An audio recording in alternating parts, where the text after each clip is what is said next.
He ate it. That monster swallowed my $20,000 diamond collar. Eleanor's shriek echoed across the crowded dog park.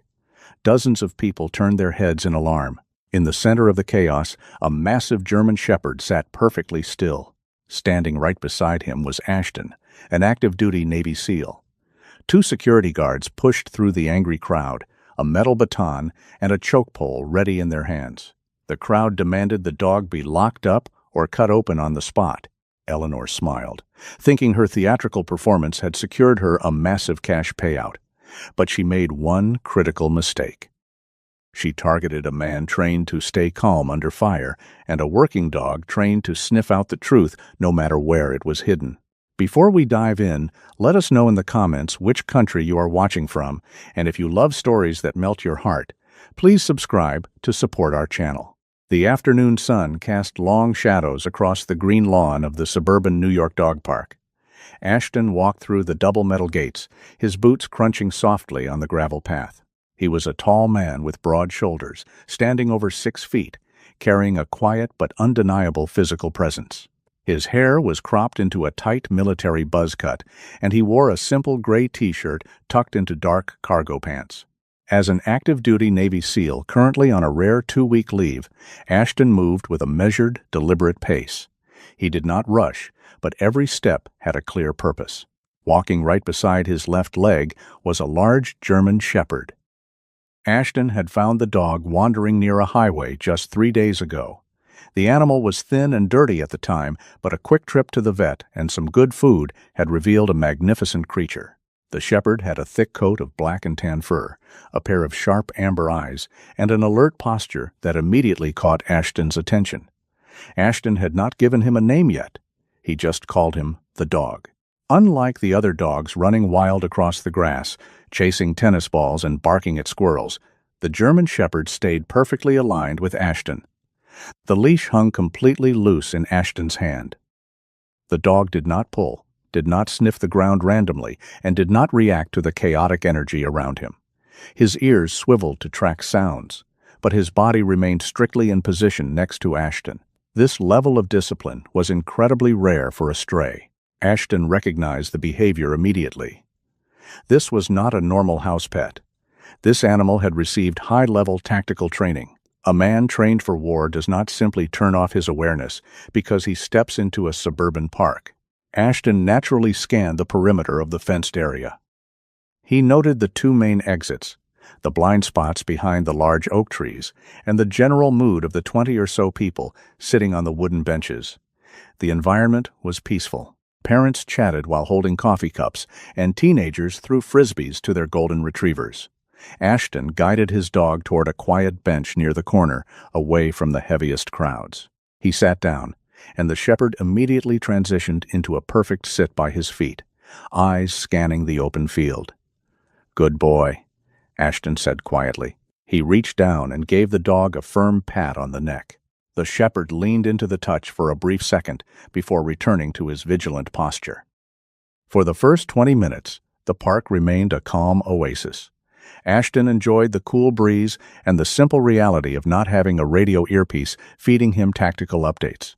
He watched a small beagle try to dig a hole near the water fountain. He watched a husky chase its own tail. His own dog watched these activities with a look of mild disinterest. A large Labrador ran up to them, barking playfully and bowing its front legs to invite the shepherd to play. The shepherd did not move. He simply stared at the Labrador until the other dog lost interest and jogged away. Ashton smiled faintly. The discipline of his new companion was impressive. Then, the atmosphere in the park shifted abruptly. A heavy, black luxury SUV pulled up to the curb right outside the park entrance, parking aggressively over the painted lines of the crosswalk.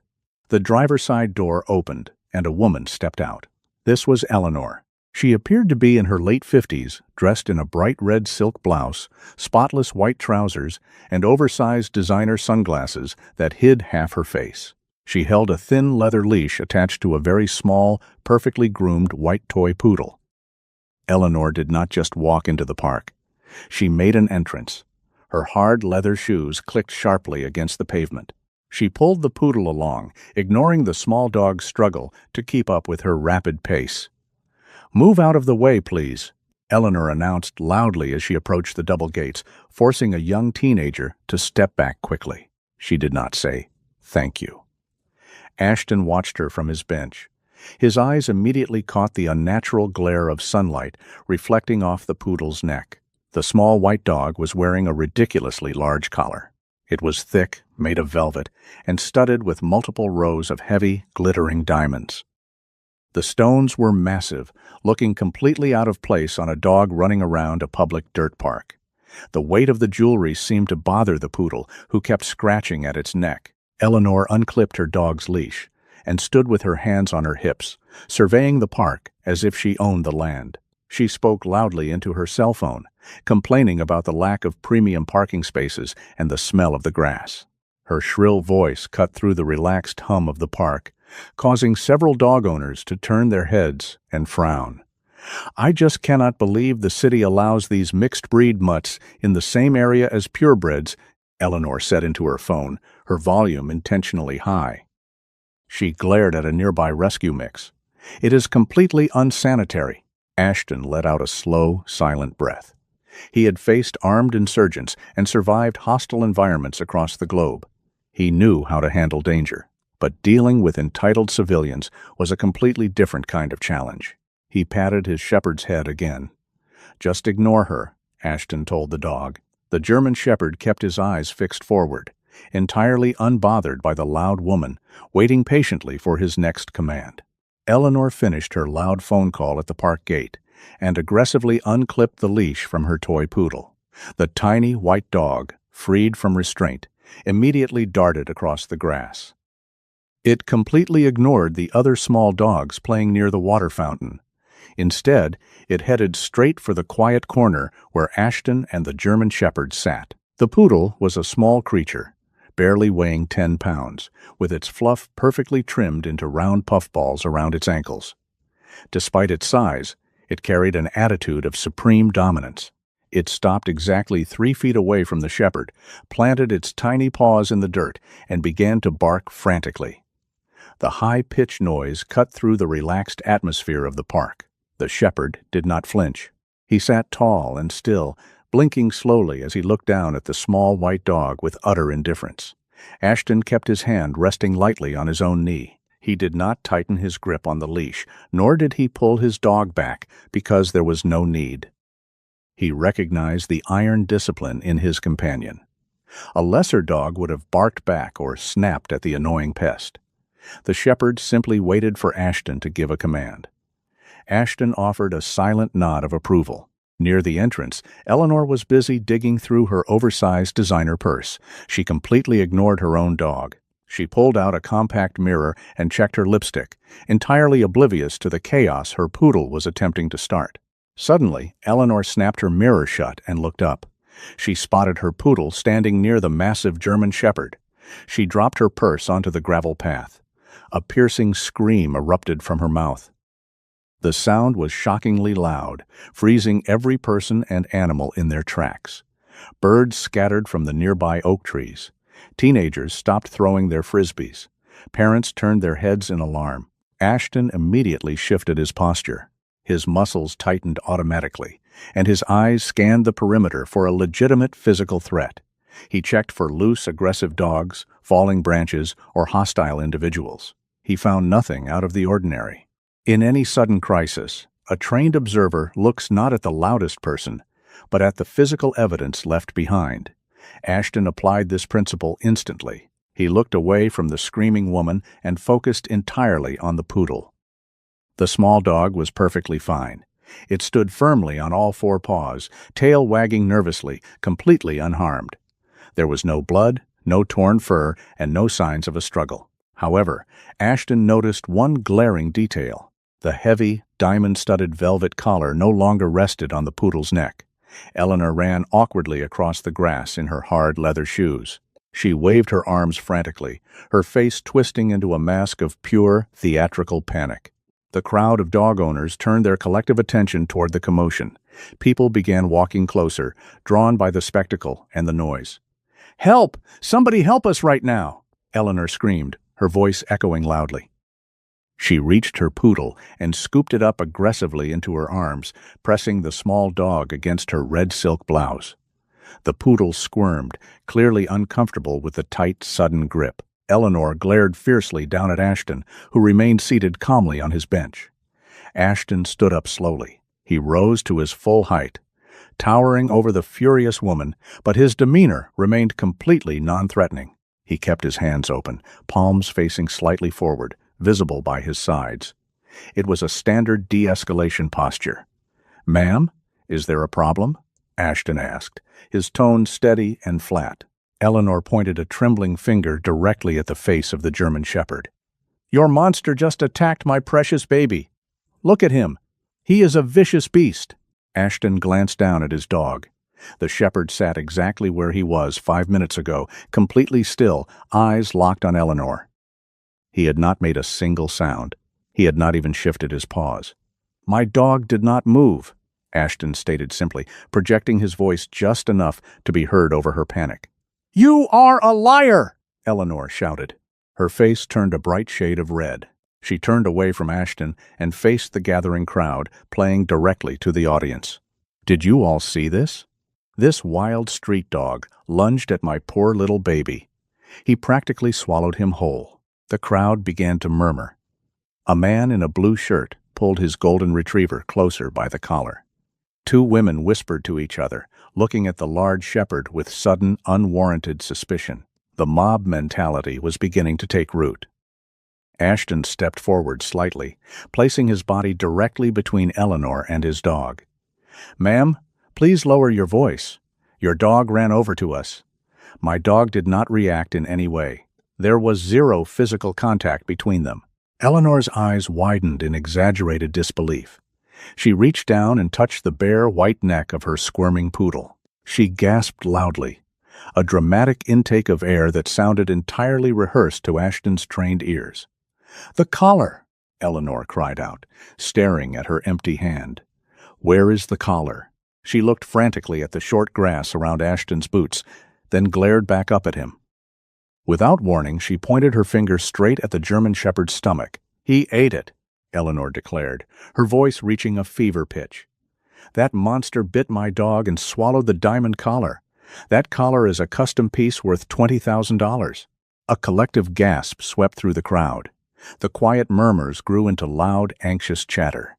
People backed away slowly, looking at the shepherd as if he truly was a dangerous predator with a taste for jewelry. Ashton kept his face completely blank. His mind worked rapidly, analyzing the absurdity of the situation. A heavy velvet collar covered in diamonds does not simply vanish into thin air. A dog does not swallow a large, sharp object without choking, chewing, or leaving some physical trace of an incident. Furthermore, the poodle showed absolutely zero signs of an attack. Its white fur was pristine. There was no dog saliva, no dirt on its back, and no signs of trauma. Eleanor took a step closer to Ashton, aggressively invading his personal space. "I want that dog locked up right this second. I am calling park security. You are going to pay for this. Do you hear me? You are going to transfer me every single cent for that collar." Ashton looked directly into Eleanor's eyes. He saw the loud anger, but beneath it, he recognized a familiar flicker of cold calculation. She was enjoying the attention. She wanted the crowd on her side, and she was building a narrative. "Go ahead," Ashton said quietly, his voice steady like stone. "Call them." Eleanor sneered, pulling her expensive phone from her pocket with a dramatic flourish. She began to dial loudly, continuing to shout accusations, intent on painting Ashton and his silent, loyal dog as criminals in front of the entire park. A crowd in a public space operates like a single organism. It feeds on sudden noise and high emotion, often abandoning basic logic the moment someone claims to be a victim. Ashton watched this exact psychological shift happen in real time. The people in the dog park were no longer relaxed pet owners enjoying a sunny afternoon. They had transformed into a tight, suspicious circle, pressing inward toward him and his German Shepherd. Eleanor stood at the edge of the circle, clutching her trembling toy poodle to her chest. She pointed her phone at Ashton, ensuring the camera lens captured his face. "Everyone needs to see this," Eleanor announced to the onlookers. Her voice shook with manufactured outrage. "This man brought a dangerous animal into a public area. His dog attacked my baby and swallowed a $20,000 custom collar. He is refusing to take responsibility." The murmurs from the crowd grew louder. A tall man in a baseball cap stepped forward, crossing his arms over his chest. He glared at Ashton. "You need to pay the lady, buddy," the man said, "or we are going to have a real problem here." A young woman standing nearby nodded in agreement. She pulled her small terrier behind her legs. "That dog looks like a stray. It probably has rabies or something. You cannot just let a beast like that roam around eating things." Ashton did not argue with the crowd. Arguing with a mob only validates their anger and escalates the tension. Instead, he took one slow, deliberate step forward, placing his body squarely between the growing crowd and his German Shepherd. He widened his stance slightly, grounding his weight. It was a subtle tactical movement designed to create a physical barrier without appearing aggressively offensive. He looked down at his dog. The shepherd had not moved from his seated position. The dog looked up at Ashton, his amber eyes bright and alert, waiting for a command. The animal sensed the hostile energy radiating from the surrounding humans, but his discipline held firm. He let out a low, quiet breath through his nose, keeping his jaw closed. "Good boy," Ashton murmured, his voice so quiet only the dog could hear. "Hold the line." Ashton returned his focus to Eleanor. He maintained eye contact, keeping his facial expression entirely neutral. "I am not paying you a single cent," Ashton told her. His voice carried effortlessly over the noise of the crowd, steady and cold. "My dog did not touch your animal. Your collar is missing, but my dog did not eat it. Put your phone away and wait for the police." Eleanor scoffed loudly, stepping closer. The crowd emboldened her. She felt untouchable, surrounded by people taking her side. "I am not waiting for the police to tell me what I just saw with my own eyes," Eleanor snapped. "You owe me $20,000 right now. If you wire me the money immediately, I might let you walk out of here. If you do not, I will make sure that vicious animal is put down by the end of the day." Ashton did not blink. He recognized the tactic. It was extortion, wrapped in a dramatic public performance. She wanted a quick payout, using the threat of the crowd and the safety of the dog to force his hand. "You are making a mistake," Ashton stated calmly. Before Eleanor could respond, a voice shouted from the main path, "Make way! Step back, please!" The crowd parted slightly, allowing 2 park security guards to push their way through the circle.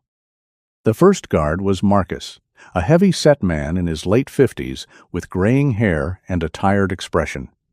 His uniform shirt stretched tightly across his stomach. The second guard was Dave, a much younger man in his early 20s. Dave moved with nervous, erratic energy, clearly overwhelmed by the size of the crowd and the shouting.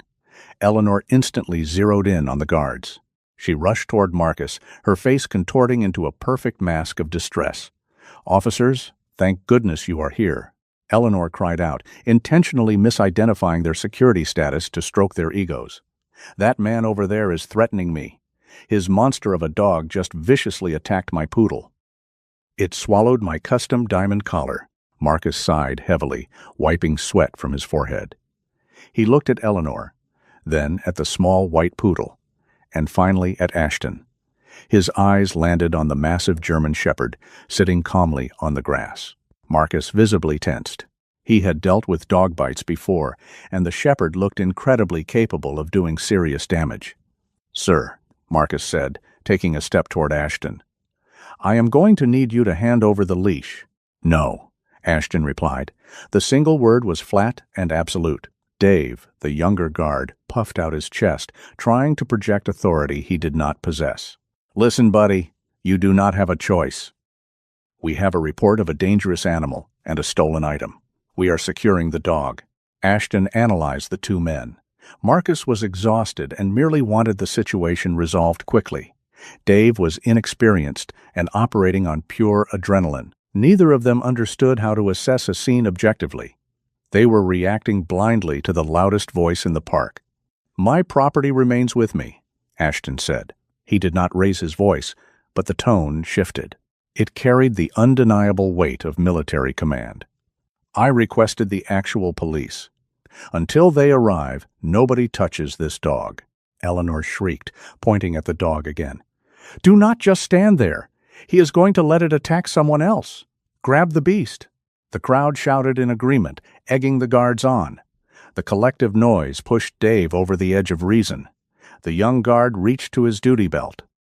With a metallic snap, he unclipped a heavy steel baton, gripping the handle tightly.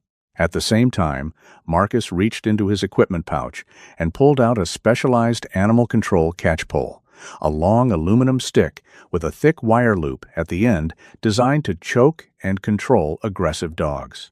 The moment the weapons appeared, the atmosphere in the park turned dangerous.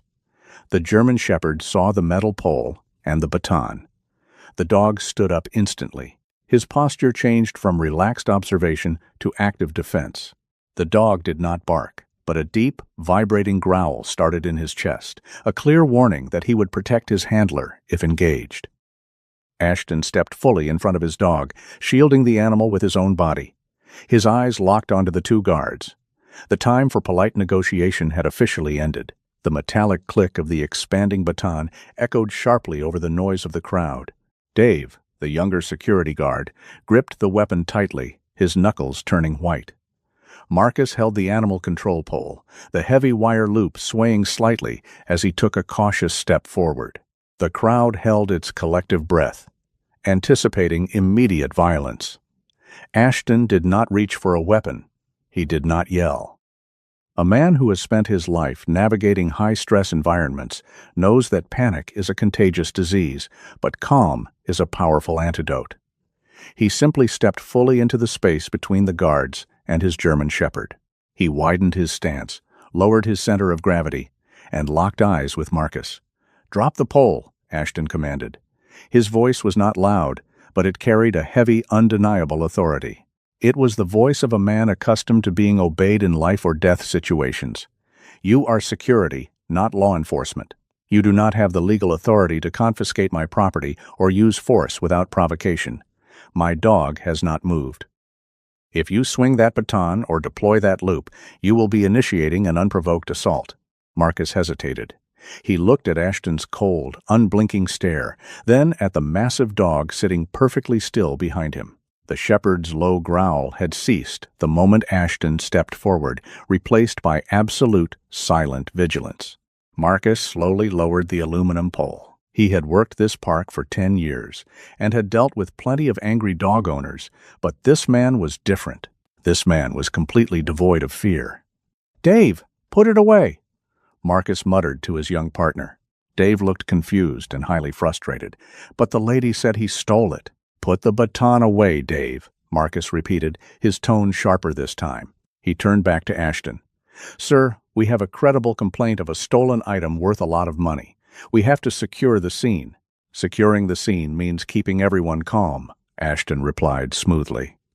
"It does not mean attacking an animal. I have already agreed to wait for the local police. Until they arrive, nobody touches my dog. Are we clear?" Marcus nodded slowly. "We will wait for the police." Eleanor gasped, her face flushing with renewed anger. She tightened her grip on her squirming toy poodle. "You are just going to let him stand there? His beast ate my diamonds. He could run away right now." "I am not going anywhere," Ashton said. He did not look at her. His eyes remained fixed on the perimeter, monitoring the crowd. The people in the park began to murmur again, but the energy had shifted. Ashton's absolute calm had punctured their aggressive momentum. Several people took a step back, suddenly feeling foolish for yelling. The mob mentality requires constant fuel to survive, and Ashton was giving them nothing but cold stone. They watched as Ashton knelt beside his German Shepherd. He ran a hand along the dog's thick neck, offering silent reassurance. As he knelt, Ashton noticed a subtle change in his dog's behavior. The shepherd was no longer focused on the guards or the screaming woman. The dog's ears twitched independently, swiveling like radar dishes. His black nose lifted into the air, nostrils flaring rapidly. He was taking in deep, rhythmic sniffs, analyzing the complex scents of the park. His amber eyes darted across the grass, scanning the area near the entrance gates. The dog was searching for something. Ashton knew that look. It was the focused, intense expression of a working dog locking onto a specific scent trail. But what was he smelling? Ashton made a mental note of the dog's posture and filed the information away. He knew better than to ignore the instincts of a highly trained animal. 10 minutes passed in tense silence. The wind rustled through the oak trees, providing the only background noise. Finally, the wail of a siren cut through the suburban air. A blue and white police cruiser pulled up to the curb, parking directly behind Eleanor's luxury SUV. The doors opened, and 2 uniformed officers stepped out onto the gravel path. The lead officer, a tall man with silver hair and a calm expression, approached the open gates.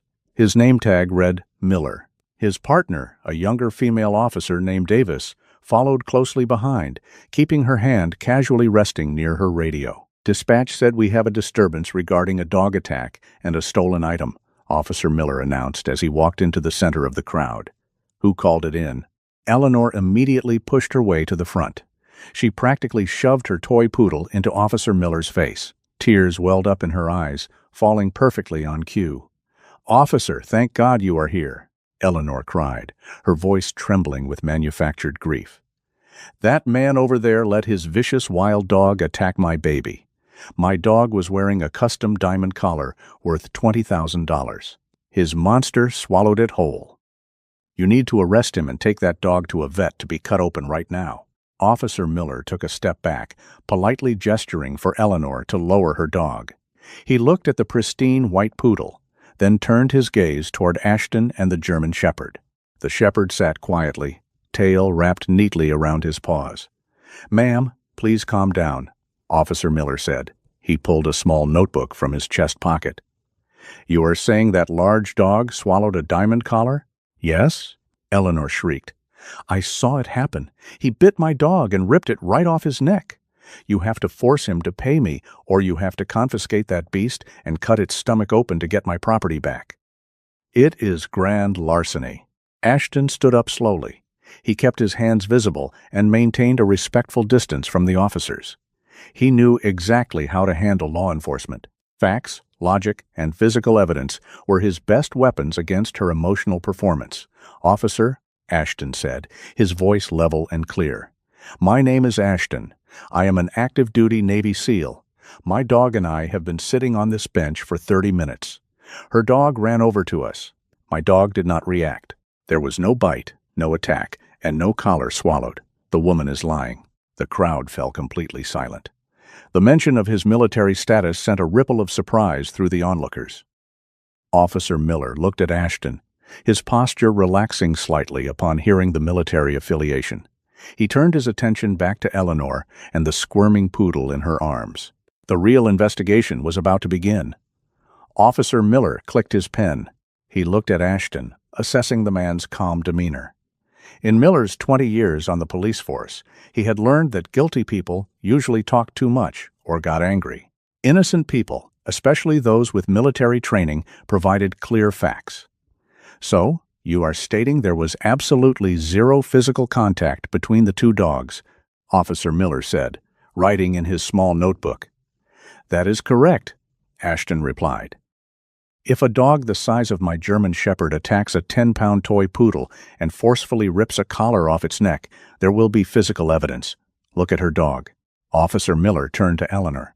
The woman was still clutching the white poodle tightly to her chest. The small dog looked perfectly healthy, albeit stressed by Eleanor's tight grip. "Ma'am, please set the dog down so I can examine it," Officer Miller requested. Eleanor hesitated.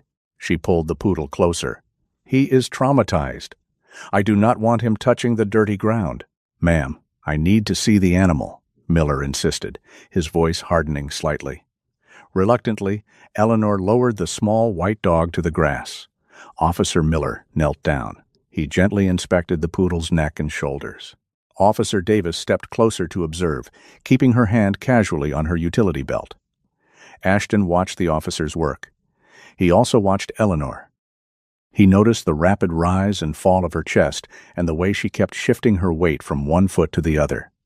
These were classic signs of a physiological stress response, but they did not stem from fear. They stemmed from the desperation of losing control of a narrative. There is no blood, Officer Miller announced, standing back up. There are no puncture wounds, no scratches, and no dog saliva on the fur. The hair around the neck is completely undisturbed. If another dog had bitten and pulled a heavy collar off, there would be severe bruising or lacerations. Eleanor's face flushed. She crossed her arms defensively. The collar was loose. He just snapped his jaws and swallowed it whole before it could leave a mark. It happened so fast. Ashton stepped in, keeping his tone perfectly flat. A $20,000 custom collar would not be loose enough to slip off without resistance. Furthermore, my dog has not made a chewing or swallowing motion since we arrived at this park. The crowd of onlookers, still lingering nearby, had gone entirely quiet. The tide of public opinion was rapidly turning against Eleanor. They were listening to Ashton's cold logic and seeing the lack of evidence for themselves. Eleanor realized she was losing her audience and the police. Her tone suddenly shifted. The shrill panic vanished, replaced by a calculated, businesslike edge. Listen, Eleanor said, waving her hand dismissively. I am a very busy woman. I do not have time to drag this through the court system or wait for animal control to x-ray a street dog. My collar is gone. He is clearly responsible. But I am willing to be reasonable. She turned directly to Ashton, completely ignoring the police officers. Pay me $10,000 right now, Eleanor demanded. Transfer the funds to my account. It is half the value of the collar. Do that, and I will drop the charges and let you walk away with your dangerous animal. Officer Davis frowned, stepping forward. Ma'am, this is an active investigation. You cannot just negotiate a settlement in the middle of a police report for grand larceny. It is my property, Eleanor snapped at the young officer. I can settle it however I please. Ashton did not reply to her demand. Instead, he observed her physical behavior. A unique trait of human deception is that a liar will unconsciously anchor their physical orientation toward their escape route or toward the location of their hidden truth. Ashton noticed that while Eleanor was speaking to him, the toes of her designer shoes were pointed sharply toward the park gates. More importantly, her eyes kept darting past Officer Miller's shoulder. She was looking at the green metal trash cans stationed near the entrance. She looked at them once when Officer Miller asked to inspect the poodle. She looked at them again when she offered the $10,000 settlement. It was a micro-expression, a rapid flicker of the eyes that most people would miss. But Ashton had spent years interrogating captured combatants. He knew how to read the silent language of a guilty conscience. She did not want the dog x-rayed. She wanted a quick cash transfer and an immediate exit. The missing collar was never swallowed. It was discarded. Ashton looked down at his German shepherd. The dog was still sitting calmly, but his nose was twitching rapidly. He had caught a scent earlier and was still focused on it. Ashton connected the dog's behavior with Eleanor's nervous glances. I am not paying you a single dollar, Ashton finally said. He turned to Officer Miller. Officer, my dog is a trained working animal. I believe he has located the missing item. I would like your permission to drop his leash and let him work. Officer Miller raised an eyebrow, clearly surprised by the request. Eleanor's eyes widened in genuine panic. Officer Miller looked at Ashton, then looked down at the massive German shepherd. The dog was still locked onto whatever invisible scent had caught his attention. His nose twitched rhythmically. You want to take him off the leash? Miller asked. His tone was highly skeptical. Sir, we have a volatile situation here. Releasing a large, unidentified dog into a crowded public park is a massive liability. He is not unidentified, Ashton replied smoothly. And he is not a threat. You saw how he handled the aggressive approach of the security guards just a few minutes ago. He did not break his discipline. He is a highly trained working dog. If he caught a scent, he will follow it directly to the source. It might solve your entire investigation right now. Eleanor let out a loud, theatrical gasp. She squeezed her small poodle even tighter against her chest, causing the little dog to whine in discomfort. Are you insane? Eleanor yelled, glaring at the police officer. He wants to let that beast loose. It is going to attack all of us. It is going to finish what it started with my precious baby. People who lie often project their own lack of control onto the world around them expecting chaos because they are busy creating it, completely failing to understand that a trained working dog operates on pure, selfless duty. Eleanor could only see a wild animal, but Ashton saw a soldier waiting for a mission. Ashton ignored her screaming. He kept his focus entirely on Officer Miller. 5 minutes, Ashton offered. I will give him the search command. If he shows any sign of aggression toward a person or another animal, or if he fails to locate anything relevant to this missing property, I will recall him immediately. You have my word as a Navy SEAL. Miller looked at his partner, Officer Davis. Davis gave a subtle nod. The story Eleanor was telling simply did not match the physical evidence at the scene. The missing diamond collar was the missing puzzle piece, and standard police work was currently at a dead end. All right, Miller decided. 5 minutes. But if that dog bares his teeth at anyone, I will draw my weapon. Do you understand? Understood, Ashton said. Eleanor stomped her foot on the grass. I absolutely forbid this. You cannot let him do this. I will sue the entire city. Ma'am, please step back, Officer Davis instructed. The young female officer moved smoothly between Eleanor and Ashton, creating a physical barrier. Let the man work. Ashton knelt beside his dog. He unclipped the heavy metal carabiner, connecting the leash to the dog's collar. The loud click echoed in the quiet park. The crowd held its breath. Several people took a few steps backward, preparing to run if the massive animal decided to charge at them. Ashton placed his hand flat against the side of the shepherd's thick neck. He leaned in close. Find it, Ashton commanded. The German shepherd exploded into motion, but not with aggression.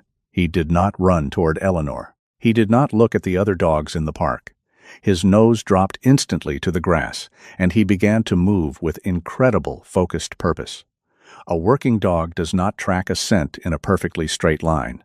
The shepherd moved in a rapid zigzag pattern, casting back and forth across the invisible scent cone left behind by the target. His tail was held straight out, acting as a rudder as he made sharp, sudden turns. His breathing was loud and rhythmic. He was taking in massive amounts of air to process the complex olfactory data hidden in the dirt and grass. The crowd watched in stunned silence. The anger that had fueled them just moments ago evaporated. They were witnessing a professional at work. The same people who had called the dog a vicious street mutt were now captivated by his intelligence. Ashton walked a few paces behind the dog, giving him plenty of space to work while maintaining visual control. Officer Miller followed closely, his hand resting cautiously near his duty belt, just in case. The shepherd tracked away from the wooden benches. He moved past the metal water fountain, completely ignoring a golden retriever that barked excitedly at him. He tracked across the center of the lawn, moving faster now as the scent grew stronger and more defined. Eleanor watched the dog moving away from her. Her face lost all its color. Her fake outrage vanished, replaced by genuine, cold panic. She clutched her expensive purse tightly. "This is ridiculous," Eleanor muttered to no one in particular. "I am leaving. This is a complete waste of my time." She turned toward the park gates and took a hurried, desperate step. "Hold on a minute, ma'am," Officer Davis said. She stepped directly into Eleanor's path, blocking her exit. "We still need to complete the incident report. Please stay right here until my partner is finished." Eleanor glared at the young officer, her jaw tight and her breathing shallow, but she stopped moving. She knew pushing past a police officer would lead to immediate arrest. Across the park, the German shepherd made a hard left turn. He abandoned the grass and stepped onto the paved walkway leading directly toward the main entrance. He lowered his head even further, his nose practically scraping the concrete path. He marched in a straight line now. The wide zigzag pattern was gone. He had locked onto the strongest part of the scent trail. He walked straight toward a row of 3 large green metal trash cans standing near the main gates. The dog stopped abruptly in front of the middle trash can. He sniffed the base of the metal bin intensely. Then he stood up on his hind legs, resting his massive front paws against the side of the can to elevate his head. He shoved his nose directly over the rim, taking a deep breath of the air hovering above the discarded garbage. He dropped back down to all 4 paws. He sat perfectly still on the concrete, looking back over his shoulder at Ashton. He let out one loud, sharp bark. It was the standard alert signal for a K-9 unit. He had found the target. Ashton looked at Officer Miller. "He found something," Ashton stated. Miller nodded, his expression turning highly serious. The police officer walked past Ashton, heading straight for the green trash can. The entire park watched in absolute silence, waiting to see what the disciplined shepherd had discovered in the garbage. The sharp bark of the German shepherd hung in the air. The dog remained standing on his hind legs for just a moment longer, his nose hovering over the rim of the green metal trash can. Then, he dropped back down to all four paws and sat on the concrete path. He looked directly at Ashton, waiting for his reward. Ashton walked over to his dog. He did not carry treats. For a highly trained working dog, the work itself is the reward, along with the handler's approval. Ashton knelt and rubbed the shepherd's thick neck firmly. "Good boy," Ashton said quietly. "Excellent work." The dog leaned against Ashton's leg, his tail wagging in slow, satisfied, sweeping motions. Officer Miller approached the trash can. His face was entirely serious. He reached into his duty belt and pulled out a pair of black nitrile gloves. He snapped them onto his hands with a loud, elastic crack that echoed in the quiet park. The crowd of onlookers had followed them, stopping a respectful distance away. Everyone wanted to see what the dog had found. A lie can travel quickly through a screaming crowd, but physical evidence always stops it cold. A true professional does not need to argue with a liar. They simply wait for the truth to reveal itself. Ashton stood back and allowed the police officer to do his job. Officer Miller looked over the rim of the trash can. It was mostly full of discarded coffee cups, crumpled napkins, and small plastic bags of dog waste. The smell was unpleasant, but Miller did not hesitate. He reached inside and began to carefully move the top layer of garbage aside. He moved a newspaper. He pushed a crushed soda can out of the way. Then his hand stopped. Miller reached deeper into the bin. When he pulled his hand back out, he was holding a clear plastic zip bag. The afternoon sunlight hit the object inside the bag. The heavy velvet collar, studded with multiple rows of massive diamonds, sparkled brilliantly. The collar was perfectly intact. There was no blood on the velvet. There was no dog saliva on the plastic bag. There was not a single tooth mark or scratch anywhere to be seen. It was completely pristine. A collective gasp rippled through the crowd of dog owners. Officer Miller held the plastic bag up so everyone could see it. He turned his gaze toward Eleanor. "Ma'am?" Officer Miller called out, his voice echoing across the grass. "Is this the collar your dog was wearing?" Eleanor stood frozen near the park entrance. Her face was entirely drained of color. Her mouth opened, but no words came out. The theatrical panic she had displayed earlier was completely gone. In its place was genuine, suffocating fear. She looked at the clear plastic bag in the officer's hand, then looked at the heavy metal gates leading out to the parking lot. She made her choice. Eleanor dropped her expensive leather purse onto the grass. She turned and sprinted toward her black SUV. She did not care about her toy poodle, which she had dropped unceremoniously onto the ground moments before. She just wanted to escape. She did not make it far. Officer Davis moved with explosive speed. The young female officer stepped directly into Eleanor's path before the wealthy woman could even reach the sidewalk. Davis planted her feet and held up both hands. "Stop right there," Davis ordered. Eleanor tried to dodge to the left, but Marcus and Dave, the two park security guards, had finally realized what was happening. They stepped up beside Officer Davis, forming an impenetrable wall blocking the exit. "Get out of my way!" Eleanor screamed. Her voice was harsh and desperate. She shoved her hands toward Officer Davis, trying to push the younger woman aside. That was a critical mistake. Assaulting a police officer immediately escalates a situation from a civil dispute to a felony arrest. Officer Davis grabbed Eleanor's outstretched wrist. She applied a standard control hold, twisting the woman's arm smoothly behind her back. Eleanor shrieked in pain and shock as Davis forced her off balance and pressed her firmly against the metal fencing of the park gate. "Do not resist," Officer Davis commanded loudly. She reached for the handcuffs on her belt. "You cannot do this to me," Eleanor yelled, struggling pointlessly against the metal fence. "I know people. I will have your badge for this." Officer Miller walked slowly over to the gate, holding the plastic bag containing the diamond collar. He stopped next to his partner and looked down at the struggling woman. "Ma'am, you are making this much worse for yourself," Miller said calmly. He held up the evidence bag. "Unless you want to explain to me how that German Shepherd managed to swallow this collar, regurgitate it perfectly clean, place it inside a sealed plastic bag, and bury it under a layer of trash, I suggest you stop talking." Eleanor stopped struggling.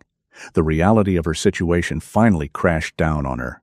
She slumped against the fence, her chest heaving as Officer Davis snapped the metal cuffs securely around her wrists. The crowd in the park stood in absolute, stunned silence. The tall man in the baseball cap, who had aggressively told Ashton to pay the money earlier, took his hat off and looked at the ground, clearly embarrassed by his own rush to judgment. The young woman with the terrier pulled her dog closer, looking at Ashton with an apologetic expression. Ashton did not look at the crowd. He did not seek their apologies or their validation. He looked at his German Shepherd. The dog was sitting calmly on the concrete path, watching the police officers arrest the screaming woman. The Shepherd did not bark or growl. His job was done. He had found the target, alerted his handler, and restored order to the chaotic environment. Officer Miller walked over to Ashton. He looked at the massive dog with newfound respect. "That is not a street dog," Miller noted, gesturing toward the Shepherd. "No, sir," Ashton replied. "Judging by his alert pattern and his focus, he is a highly trained K9 unit, probably specialized in article search and recovery. Someone put a lot of time into him." Miller shook his head in disbelief. "Well, he just saved you from a massive headache, and he just handed us an open and shut case for extortion and filing a false police report." Ashton nodded. He reached down and clipped the heavy metal carabiner back onto the dog's collar. The Shepherd immediately returned to a perfect heel position beside Ashton's left leg, ready for whatever command came next. The park gates rattled sharply as Officer Davis secured the heavy metal handcuffs around Eleanor's wrists. The metallic click carried a heavy, undeniable finality. Eleanor stopped shouting instantly. Her theatrical energy, which had fueled the entire park just minutes ago, evaporated completely. It left behind only the cold, crushing reality of her actions. She slumped heavily against the green metal fencing, staring blankly at the dirt path. Officer Miller stood a few feet away, holding the clear plastic evidence bag up to the late afternoon sun. The custom diamond collar sparkled brilliantly inside the plastic, completely untouched by any dog teeth. He looked at the pristine jewelry, then looked back at Eleanor. "Eleanor," Officer Miller began, his voice devoid of any sympathy or warmth, "you are officially under arrest for attempted extortion, filing a false police report, and creating a severe public disturbance. You have the right to remain silent. Anything you say can and will be used against you in a court of law. You have the right to an attorney." As Miller recited the Miranda rights, a fundamental truth about human deception became clear to anyone watching. A lie is very much like a fragile glass structure. It looks impressive and intimidating under the right light, capable of bending the perspective of an entire crowd. But it shatters completely the exact moment it strikes the hard, unforgiving surface of physical evidence. Eleanor had built her entire scheme on the arrogant assumption that her wealth, her loud volume, and her aggressive posture would overpower quiet innocence. She had miscalculated entirely. The crowd of onlookers shifted uncomfortably on the grass. The aggressive mob mentality that had fueled their collective anger just 30 minutes earlier now turned entirely inward. They realized how easily they had been manipulated. The tall man in the baseball cap, who had loudly demanded Ashton pay the money, stepped forward cautiously. He pulled his hat off, looking directly at the Navy SEAL. "I am truly sorry, man," the tall man said, his voice quiet and humbled. He rubbed the back of his neck awkwardly. "We all just listened to her screaming and crying. We did not even stop to look at the facts. I was completely out of line, and I apologize." Ashton nodded once. He did not smile, but his rigid expression softened slightly. People instinctively react to panic. Fear is a highly contagious emotion. Just remember to look at the physical evidence next time before you join a crowd. The young woman with the terrier also approached, offering a quiet, sincere apology for assuming the shepherd was a dangerous beast. Ashton accepted her words with a simple, respectful gesture of his hand. He held no grudge against these people. He understood human nature intimately. In a chaotic, high-stress environment, unprotected civilians will instinctively follow the loudest, most confident voice until a stronger, calmer presence takes control of the situation. Officer Miller walked over to Ashton, handing the immediate scene over to his younger partner. Officer Davis was already guiding a defeated, silent Eleanor toward the back seat of the blue and white police cruiser. Eleanor kept her head down, completely humiliated as the other dog owners watched her every move. The small toy poodle, left wandering near the wooden bench, was scooped up gently by Marcus, the older park security guard. "Animal control will take the poodle for now," Miller explained, watching Marcus carry the small, confused dog away. "We will contact her family members to come pick it up. The animal is completely innocent in all this mess." "She used the animal as a prop," Ashton noted, his eyes locked on the police cruiser. "She wanted a quick, untraceable cash payout. She looked at a man in plain clothes and a stray dog, and she thought we would be an easy target to bully." "Well, she picked the wrong target today," Miller said, offering a rare, genuine smile. He looked down at the massive German shepherd sitting perfectly still by Ashton's side. "And she most definitely picked the wrong dog. I am going to need your contact information for the official incident report. We might need a sworn statement from you for the felony extortion charges." Ashton reached into his cargo pants pocket and pulled out a small, weatherproof tactical notepad and a black pen. He wrote down his full name, his military contact number, and his temporary address in New York. He ripped the page out neatly and handed it to the police officer.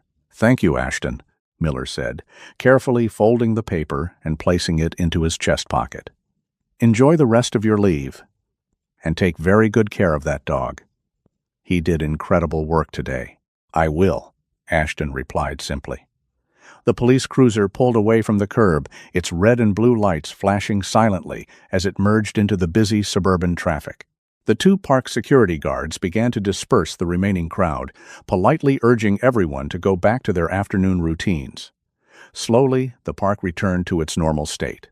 Dogs resumed chasing colorful tennis balls. Parents went back to drinking their coffee and talking on the wooden benches. Ashton stood alone near the main metal gate. The late afternoon sun hung low in the western sky, casting a warm, golden light across the sprawling grassy field. He looked down at the German shepherd. The dog looked back up at him, his amber eyes bright, intelligent, and steady. The bond between them had solidified permanently over the last hour. They were no longer just a soldier on leave and a rescued stray dog. They were a cohesive team. "Let us go home," Ashton said quietly. He did not attach the metal carabiner to the collar. He did not need to use a leash anymore. The German shepherd stepped forward immediately, aligning his shoulder perfectly with Ashton's left leg. They walked out of the park together, moving in absolute, perfect unison. Ashton kept his pace steady, his heavy boots hitting the concrete pavement with a rhythmic cadence. The dog matched him step for step, his head held high and his ears alert. They left the noise, the drama, and the entitlement behind them. Ashton felt a profound, unexpected sense of peace settling over him. He had spent his entire adult career protecting vulnerable people in hostile war zones across the globe. But today, he had protected an innocent animal in a suburban park. And in return, the animal had protected him with equal loyalty. The shepherd had used his rigorous training, his unmatched discipline, and his incredible instinct to uncover the hidden truth and stop a massive injustice from occurring. As they walked down the quiet, tree-lined street, bathed in the fading golden sunlight, Ashton reached down and rested his hand firmly on the dog's head. The shepherd leaned into the gentle touch, a silent acknowledgement of their shared victory. They had faced the chaos together, stood their ground firmly, and allowed the truth to speak for itself. It was the perfect end to a day off in New York. The story of Ashton and his loyal German shepherd reminds us that truth is a quiet, unshakable force. While lies and entitlement may scream for attention, integrity stands completely still, waiting for the dust to settle. Ashton did not need to raise his voice or match Eleanor's chaotic energy. He trusted his discipline, he trusted his new four-legged companion, and he let the physical evidence speak for itself. In our own lives, we often face situations where people try to intimidate or manipulate us for their own gain. This story serves as a powerful reminder that keeping your composure is your greatest weapon. When you stand firmly in your truth, no amount of noise or public pressure can defeat you. If you found value in Ashton's calm strength and the incredible intelligence of his working dog, please hit that like button, share this video with your friends and family, and subscribe to the channel for more inspiring stories.